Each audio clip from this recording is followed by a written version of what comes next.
spektralinjer. Hvordan elektroner skaber lys og farve. Bohrs atommodel. Elektroner bevæger sig i bestemte baner, også kaldet energiskaller, omkring kernen. Hver bane har en bestemt energi. Elektroner kan hoppe til en højere bane, så det absorberer det energi, og hoppe ned til en lavere bane, så udsender det energi som lys. Illustration er en kerne med elektroner i forskellige baner. Spektralinjen. Når elektroner springer mellem banerne, så udsender de eller optager de lys med en bestemt farve. Forskellige spring skaber forskellige farver. Eksempel kunne være stort spring, det giver så kortere bølgelængde, som giver UV-lys. Lille energispring giver så længere bølgelængde, som giver synligt lys. Og så er der formlerne. Formlen for energi for en bane er En lige mod minus 13,6 divideret med N2. Og N2, det er jo så, N er jo så banens nummer, og så ganger man det så med sig selv, så det kaldes så N i anden potens. Energiforskel ved et spring, det er delta E lige mod E slut minus E start.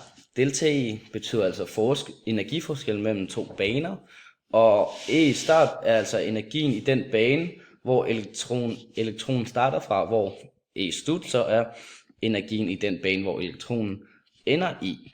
Og bølgelængdeformen er lambda lige mod 1240 divideret med energiforskellen, som er delta E. Jeg har et eksempel med, jeg har faktisk to. Det første er Lyman-serien. Elektroner kan springe fra bane 2 til 1, og beregningen er E1 minus E1 lige med minus 13,6, og så EV, som står for elektrovolt, og og så lige med, og så er der E2, som er lige med minus 3,4 elektrovolt. Og så energiforskellen på det er så 10,2 elektrovolt. Og så er det lambda lige med 1240 divideret med 10,2, som giver så 121,6 nanometer, og så er resultatet UV-lys. Og så har jeg Balmer-serien med som andet eksempel.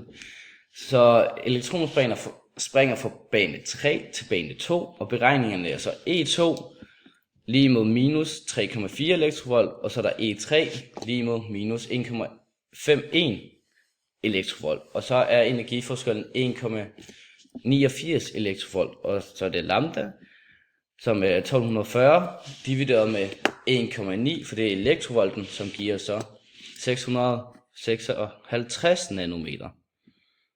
Så hvis jeg kunne komme ned. Og så opsummering er jo, at elektroner kan springe mellem energibaner og skaber lys. Farvebelyser afhænger af energiforskellen. For eksempel Lyman-serien, det er UV-lys, hvor Balmer-serien er synligt lys. Og det kan vi regne ud for de simple formler, jeg har haft med i dag.